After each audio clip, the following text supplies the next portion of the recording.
Good afternoon, everyone. Welcome to Regina, Andrew. Thank you for making some time for us. We are conducting these fireside chat series. They're meant to be intimate conversations touching on a number of subjects. And we are recording all these, so if you miss anything, you do have the ability to watch them afterwards on our YouTube station and take in all that content. If it's your first time to our space, welcome. There's a number of things taking place. We also have these scanner systems that will allow you to actually document your visit through, so you can scan all the items, add them to a wish list, and it's very easy then to proceed with creating an order, which we like those.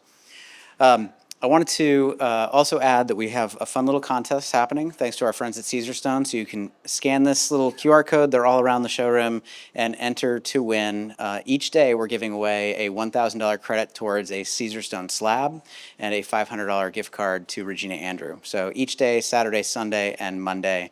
And then after this, there's cocktails. So cocktails and some light bites. So stick around for that. It'll be fun. I am really excited to this topic is kind of near and dear to my heart just based on having a 14-year-old daughter. So I think there's a lot of things that kind of touch on this. But I'm going to introduce Jen Smiga. Thank you, Jen. Jen is with the Ultraviolet Agency, does a lot of work in the design industry with a number of design firms and designers, is based in New Jersey, and has conducted a number of market talks, all of which kind of touch on a number of subjects. So Jen, I'm going to let you introduce your guests, and we'll go from there. So, hello. Hi. Welcome, everyone. Thank you so much for coming. I know there's a lot happening here. So how many of you are local? Like, same state? There we go. All right. Well, thank you. And for those of you who took a long way to get here, we appreciate you coming here and taking a part of the day with us. Let me introduce our guests here today. What we're going to be talking about is something that might be really relevant to you or someone you know, and it's next-gen powerhouses, designers leading with vision, not just years. Something that I think we go to a lot of talks and we hear from a lot of people that have a lot of experience that have been in the industry for many years, and their voices and their experience is really important. But hopefully this is also relatable to you as someone who may not have the years behind them. So hopefully you learn a lot today. First, here we have Jaclyn Isaac, who's the founder of Donnie Douglas. She brings practical insights from launching and scaling her own firm and her vintage antiques online and retail business, which right near me in Avon, New Jersey. And she came to design from pharmaceutical advertising. Hello. No design degree, just pure grit and real world learning.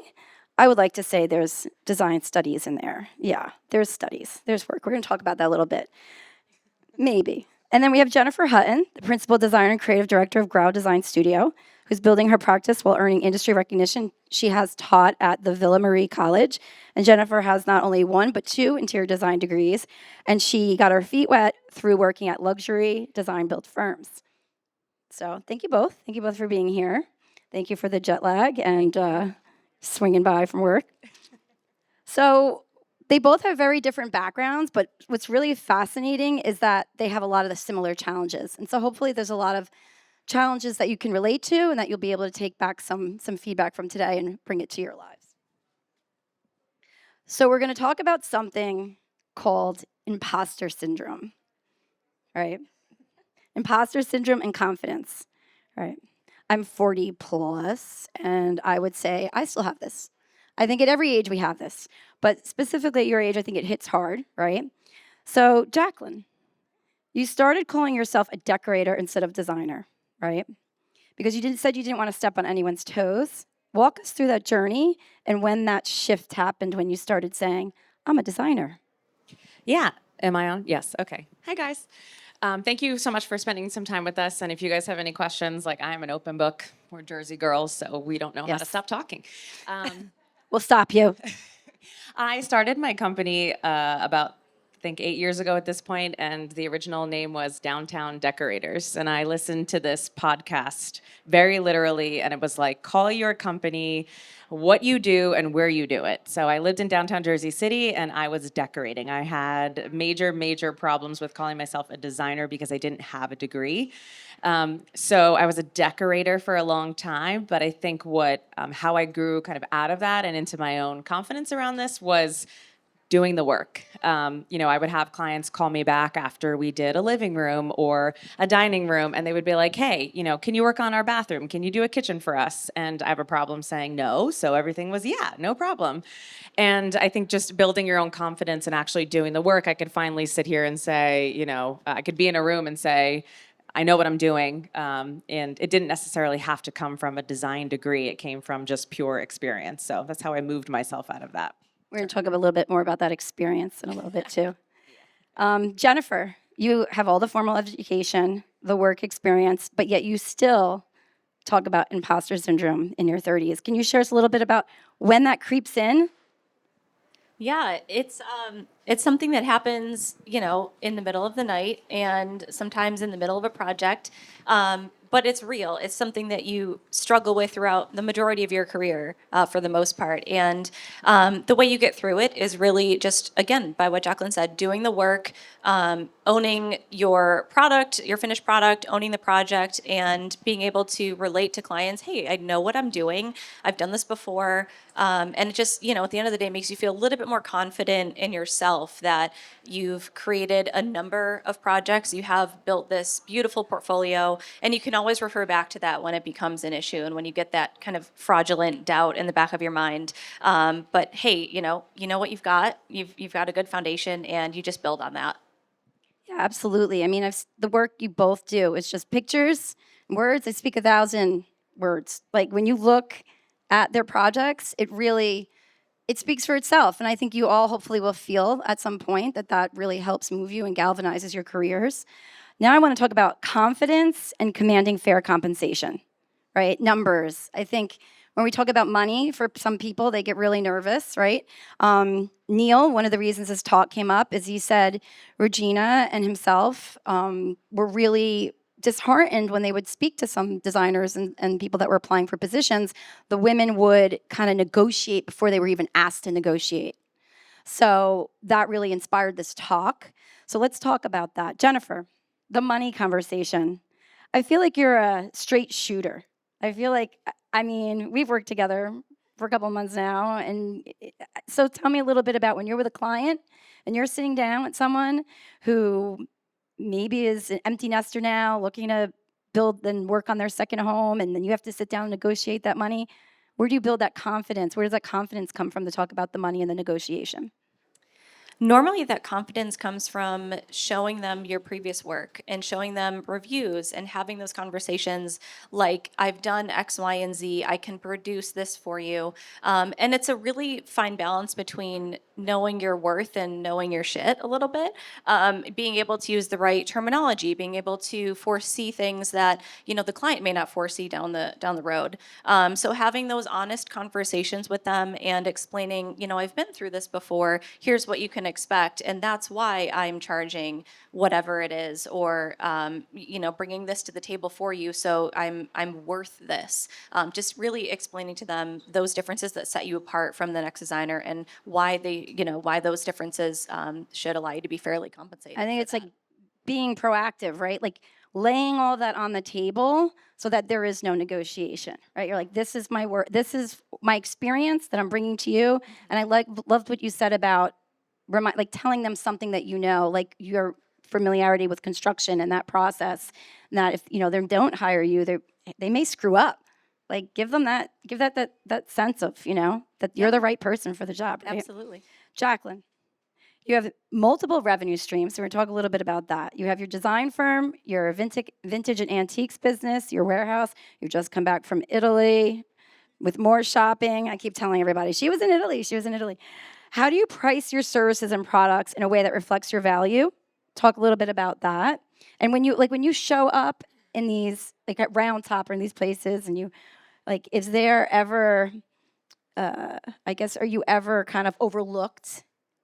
Or is there this sense where she's, not going to know not going to know her business or her work?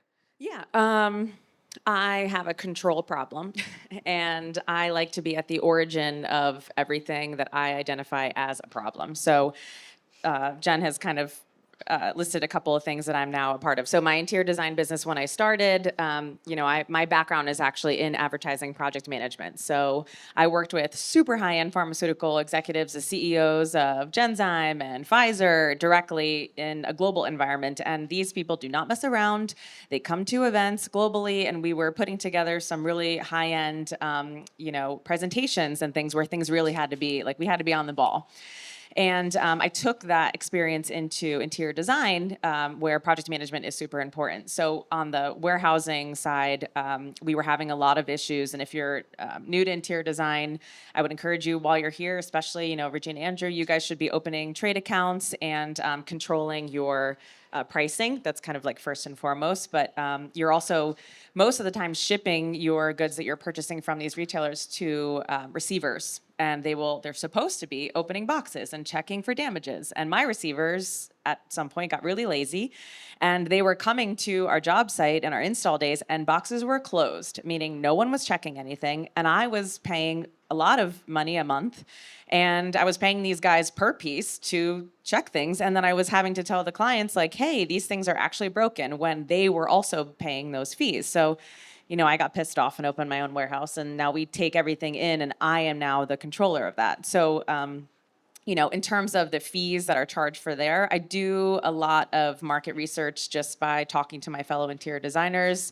I'm a big believer in community, so I leech myself onto as many people that will take me in as possible, and I ask a lot of questions. How are you charging? What are you doing for this particular part of your business? And just being able to find people who will openly talk about that was, really helpful. For the receiving and warehouse stuff, it was really just a matter of, like, I knew what I was being charged, so that was easy. The vintage and antique stuff, I had one person tell me something really smart, which was 2 times is a hobby, 3 times is a business. So for me, with the vintage and antique stuff, and I think with anything, right? Some of you may see that you have different tiers of pricing when you go to some of these retailers. It's important to know, if you have a showroom, how much money are you going to be saving, or how much more can you mark that product up? So I think it's just a matter of educating ourselves on what everyone's charging, what everyone's doing, and decide for yourself, how do you want to incorporate that financially into your own business? So, data. Yeah, it really sounds like, again, the experience, asking a lot of questions and taking it all in, right? And taking risks. Like, it sounds like your background's in the construction, kitchen and bath. Like, these are industries where you need to pay attention. You need to be, dotting all your I's and crossing your T's, or it's going to be a very expensive mistake, right? So learning them early and then keeping that knowledge there. I also think the pharma background and the construction background, again, you walk in a room, you need to own it. You need to have no fear, right? And that really helps, I think, in what you all do when you're talking to a client, right? Business expansion and risk taking, we're going to talk a little bit of that right now. Jennifer, you have a showroom, right, in Durham with curated brands, and you're building community events. Talk about the decision to invest in a studio, and how did that change how your clients perceived you? The studio was, if nothing, a labor of love. It was the best thing we could have done for the business, and it really shows your clients that you're invested in them too. You're invested in their project enough to spend thousands and thousands of dollars to bring product into the showroom for people to sit on and touch and feel, and cabinets to open and countertops to run their hand across. There's so many opportunities for clients to see things in person as you're explaining why this is the best answer for their project, and it really shows that, if you can put forth that money, then so can they. Have any of you follow Emery Barton on Instagram, the designer? Please do. She touches everything. The tactile thing is real.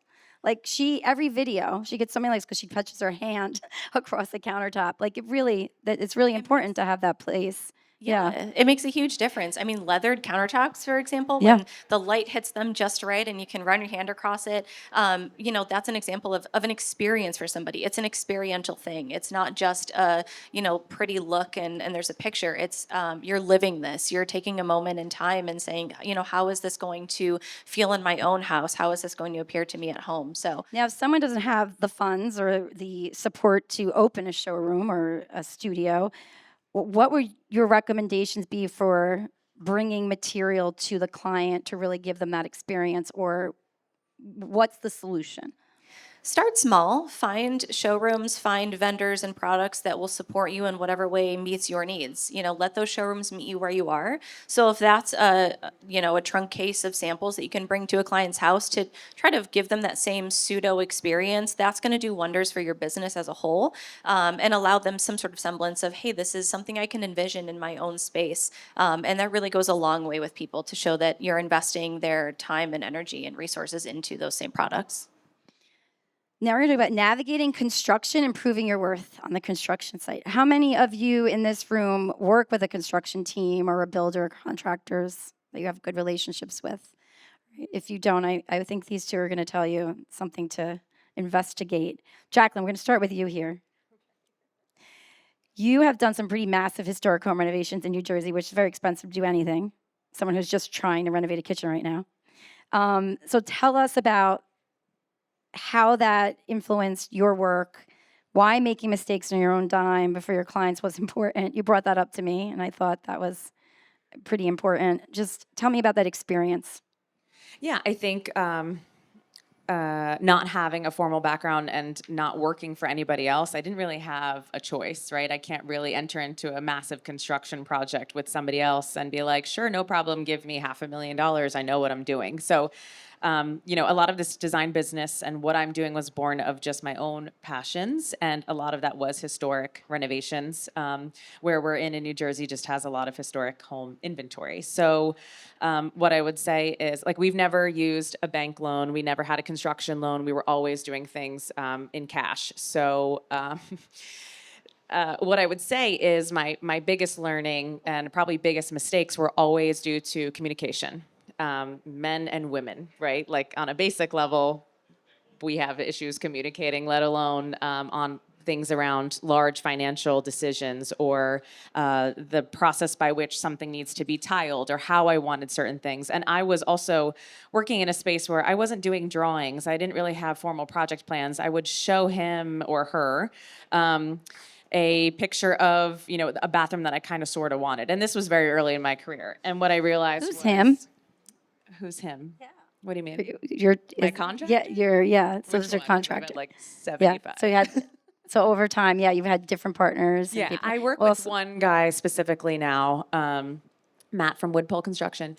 So you found I know I have I another. think we all end up yeah. through the work finding our partners, right? That understand how we work. But basically, I found that the majority of issues were always based around communication. I think personally, you can never over communicate. You can never cover your ass enough. There are always times where someone's going to sit here and say that one particular communication didn't necessarily say this one tiny small thing, and then you find yourself thinking, well, what's the point? I gave you drawings, I gave you everything else, and a lot of times people just want to throw you under the bus. They want to protect their own reputation. So my advice to anybody kind of entering into those is just like, make sure that your communications, you're documenting project notes, you're sending recaps. I know it's annoying. There's AI note takers that you can add to every single meeting you have. Like, download those and just make sure that you are sending that to everybody. And if somebody says to you, I don't need to be CC'd on that communication, or I don't need that email, too bad. Like, they're getting it. And that's that.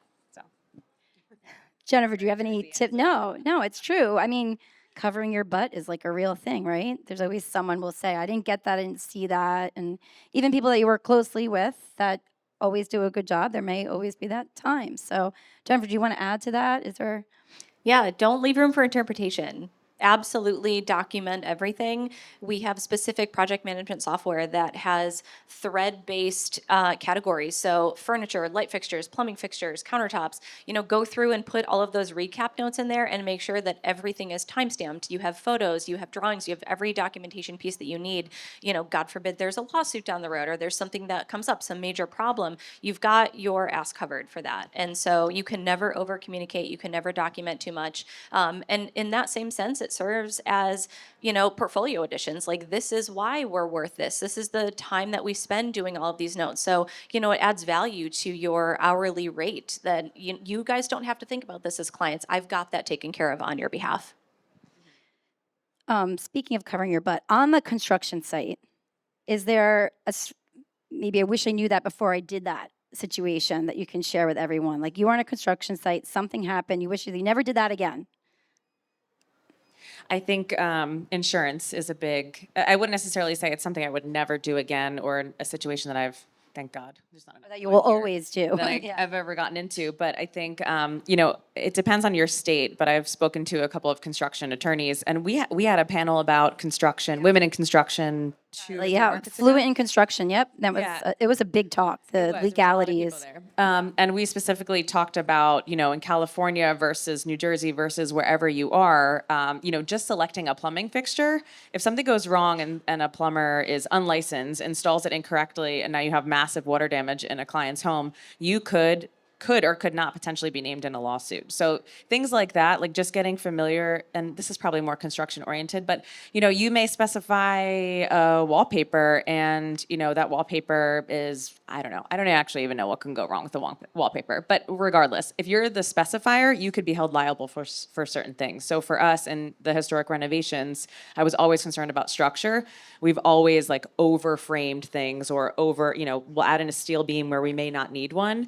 That is just another instance of like covering your butt and making sure that you've got, you've checked the box. So I would encourage you guys, if you're just starting your business, or even if you're not just starting your business, talk to a construction attorney if you are actually working in a construction environment and you're specifying anything other than decorative objects. So Is this what plumbing we look fixtures up? and lighting. Construction attorney? Like what do we? Yeah, you can look up somebody that's specific. But I also feel like there's a lot of interior design lawyers, or like specific interior designer lawyers that are specific to interior designers that you could find pretty easily through communities. So, Jen, besides insurance, tell us a little bit about, is there maybe something that you learned on the site at Grau Building that you would always do in the future, or if we want to tell us some terrible story that we can all, feel bad for you about, please do share that. The one that comes to mind is countertops. Check your countertop drawings. Check those sink centers. Check where faucet holes are placed, because those are really expensive slabs, especially when they're marble that's imported from Brazil. Or, there's a million things that can go wrong. And once holes are drilled in the wrong spot, they're permanent. So be sure to check all of those little tiny details, even if it is not your responsibility because you're not the one fabricating those products. It is your responsibility to make sure that it is going in per your drawings, per your vision. So that's just one thing that comes to mind immediately. It's an expensive mistake to make. You don't want to do that. The bookmarking, the bookmark edge, the marble slabs that do not go in correctly, and then that pattern that your client said must be like that doesn't go in like that. Yeah, Yeah, that's quarter inch makes a big difference on countertops. I think that's that's a great tip. All the things, the surfaces, the flooring, the lighting, all of the things that can make a big difference that people had a lot of say in when they worked with you, right, in their mood boards and specifying. Business expansion and risk taking, right? You went from hating receivers.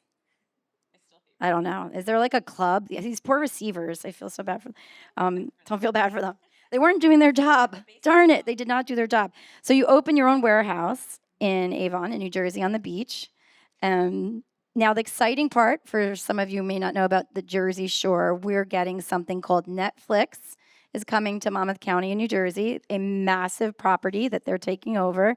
And this businesswoman right here is now manifesting and actually setting up a business to provide for them. So tell us a little bit about that. I just said a whole lot, but I want to hear it from you. Tell us about the next stage, or how you've how you've made a career and a business out of antiquing. I think it's born out of this fear of staying profitable and making sure that I can do this for a long time. I think I've gotten to a point in my career that's known as the 7-year itch, where you're either gonna jump ship and do something totally different because something doesn't feel like it's working, or you're expanding and moving into something else. For me, I just have had this feeling of like there's other things that I could be doing, and so I've been trying really hard to make sure that the stuff that I'm passionate about and getting into, is there a way to make them profitable? So the warehousing thing was just born of the fact that it had to happen, but there's something else that I'm working on that you don't even know about. That would be an extension. Can they know about it? No, No, not they yet. can't know about it. They'll know about it maybe in a year. but it's my constant need for creating. And I think many of us are in the position where we are creative souls, but at the end of the day, like, we've got to make money. So how can I continue to do what I love, which is, going to Italy and buying antiques and, shopping flea markets, and like, how can I make that another part of my business? So it just feels fresh and stays fresh. So, but I also feel like a lot of that could go sideways if you lose focus on your primary source of income. So it's a balance of making sure that I've stayed fresh and wanting to continue to work in this business because I think it's amazing, but also making sure that it stays profitable and there's something to come back to in the next year. So. And tell me a little bit about, like, you both, again, the showroom, the antiquing, the warehouse, the first month or two of this work. Tell me a little bit about, like, what that took, who was involved, who was the right hand. Yeah, so the showroom, I was personally doing the demo and helping with some of the framing. There were a couple of weeks in January of 2024 where I just wanted to die at the end of the day. It was a grueling 8 hours, but I was there being involved and understanding why certain things needed to go in a certain way and talking to my site supers who were helping me out through the project. So it was like I said, a labor of love, but it was a long process. And, by the time you get to the end of it, you can see all of the tears and blood and sweat that went into that. And it really feels like something that is very much your own. So it was great. Jennifer, tell me a little bit what an average day there is like today, now. That varies from day to day, but for the most part, it's a mixture of site visits meets, office work, drawings, and every now and then there's a walk-in that we'll stroll through. So it's a little bit of everything, and it's never boring. That's to say the least, but it's a great day every day. Nice. Shows you love what you do, right? So we're all loving, want to figure out how to keep doing what we do and love. What I do. We're in Regina Andrew, right? This is a brand. We all love everything that they have in here, right? We want everything, and we want to work with them, and that brings us to brand partnerships and negotiations. So both of you are working on those and working with companies. Jaclyn, Round Top, which makes total sense for you, of course, and now a relationship with Crystal Rama. Without getting too in the weeds, can you share how you approached the negotiation and what made it happen? Yeah, sorry. So just to clarify in We have detail, two. Round Top is an antiques market in Texas that I go to every year. I talk about it a lot on Instagram, and that's a little bit separate from Rama, which is a lighting brand here. Rama invited me to be a what's called a tastemaker. So it's like part of their marketing program. Essentially, there's a handful of us designers that every year we kind of get to weigh in on designs and weigh in on what they're doing and invite more of our community of designers like you guys into their showrooms and events and things and so forth. So I was asked to blog about my latest trip to Round Top, Texas. If you like vintage and antiques, I'm just going to say you really need to go. It's an experience, and we could talk about that after. The brand partnerships, I would say, for those of you that are coming to market, it's kind of like step one. It's introducing yourselves to brands that are here. The marketing directors are here. The CEOs are here. Like, everybody's here. I had a friend who did the Design Influencers Tour, and that actually kicked off a lot of my introductions to a lot of these brands. I think you and I actually even met at the Design Influencers Conference. And it was just putting myself in the room with people who were looking for designers to work with. I mean, a lot of brands, every brand is looking for the next tastemaker, is looking for your point of view, especially, some of the younger designers who don't have a brand developed yet. I think that's a huge opportunity for all of us who are here. With Crystal Rama, I met Christy through the Design Influencers Conference, and she was doing her own PR, and she ended up being pulled into Crystal Rama full time. And so she invited me into their world to start, formalizing a partnership. I'm doing the same with Sub-Zero. I was connected with Nylon Consulting in New York, and they were looking for a designer in New Jersey who had a full Sub-Zero installation, and I happened to check the box for them, and so we're doing a lot of marketing work with them now. So one is just being in the room, but two, it's also, you don't necessarily need your own point of view, you just need to know, who you need to talk to about that. So I would encourage you all to do that. I think that also shows its relationships. Really is. Even with the brands, like, you see, she had, like, the brand was the exclusive brand you used and you loved before you worked with them. So I think thinking that through also, like on your social media, like if there's a brand that you use a lot and get to know them and tell them you're interested, if you know a lot about what they do and what they sell, you could, that's gold to them. Jennifer. So, how do you assess which brands to partner with in your show, like that you want to include in your showroom? And what should young designers look for when choosing vendor relationships? A lot of the designers that I have in my showroom are people and vendors and products that I've used many times over the last 14 years that I've been doing this. So it is a long-standing thing, right? You want to develop those early relationships and make sure that you stick with them and that you're continuing that relationship. But it is really helpful as a young designer to start off with brands that maybe don't have order minimums or that will meet you where you're at as far as display product, maybe offering you some content or social media or something just to help grow your business, whether it's in sales or in marketing.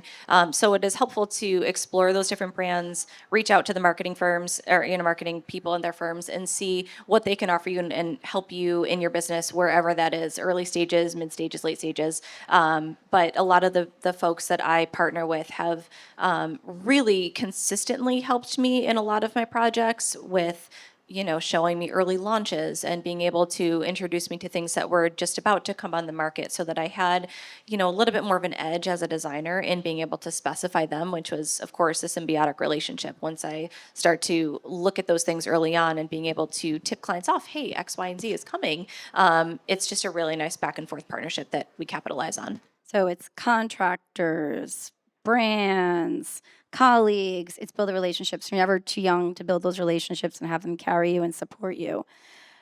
Social media. This is something that you hear about all the time, Jaclyn. I'm bringing it up. Melty bookcase. You had a melty bookcase. You're going to tell us a little about that piece that went viral, got over 23,000 followers from that piece. You said it was a lot of vanity numbers, but what's the real value you got from that moment? And just tell us about the moment. The moment. The moment. So I don't even know how many followers I have now. I don't think it's actually much more than that. Because I went to Round Top, Texas. I purchased a bookcase that kind of looked like it was melting. I posted a random reel when you could post on Instagram randomly and still get a ton of followers or engagement. This was a couple of years ago. Posted it on a Saturday at 12 o'clock, and I think it got 1.6 million likes and 26 million views. It was crazy. And that has never happened again. But in that moment, we went from, I think it was 7,000 followers to 27,000 followers in a week. So hitting something like that is exciting, but it's also everybody who started following the account was into really cool furniture. And that was just something I found that I thought was interesting. It wasn't necessarily part of my brand. It wasn't part of my marketing. It wasn't something I was selling. It was just something I thought was cool. So I think Instagram virality is fun, but at the end of the day, that number is a vanity number. It's not. If people are following you for a specific reason, for a specific reel, or for something that goes viral, but it's not your core business, it doesn't matter. It's fun and it's cool, and you could use those numbers to your advantage, but it's not necessarily something that I think you should be building your business off of. Simply because I have seen a decline in followers since that time, because I'm not posting about crazy melty bookcases every day. I'm posting about the design work that I'm doing. I'm posting about other things because my real clients don't come from Instagram. My real clients come from referrals. So the number of 26,000 followers is really fun. And what that does is open the door to say to brands, look how many followers I have. Maybe you should partner with me on some stuff. People like to see the number.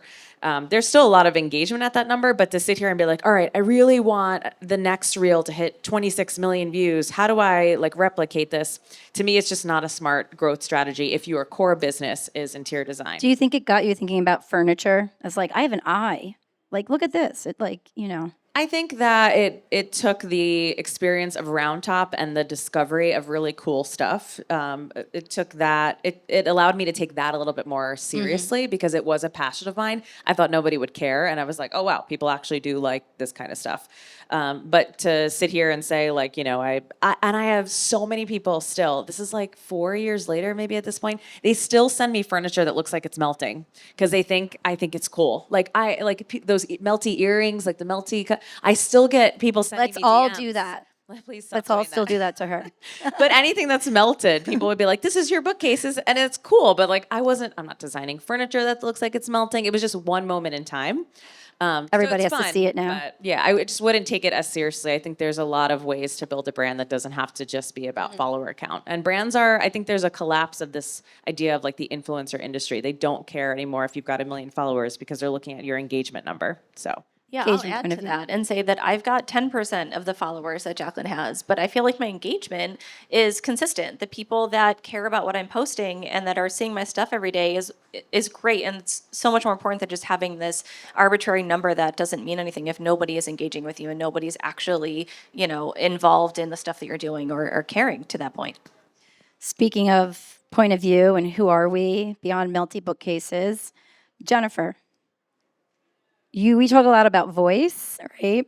How are you working through finding your voice? Because your point of view is really important about how you talk about yourself, how you build your confidence. And it could change, right? It changes at all parts of your life. Where are you now, and how are you thinking that through in your work and your presence online? Yeah, my voice is something that I'm consistently working on developing. I'm a little bit snappier and sassier in real life than I am in a professional setting, as one should be. Yeah. And in a situational setting, I'm very funny, but in a professional setting, I am business, straight shooter, as you said, very straightforward and black and white, which a lot of clients actually really appreciate, right? There's no wishy-wash, there's no gray area. This is what's best for you, this is not.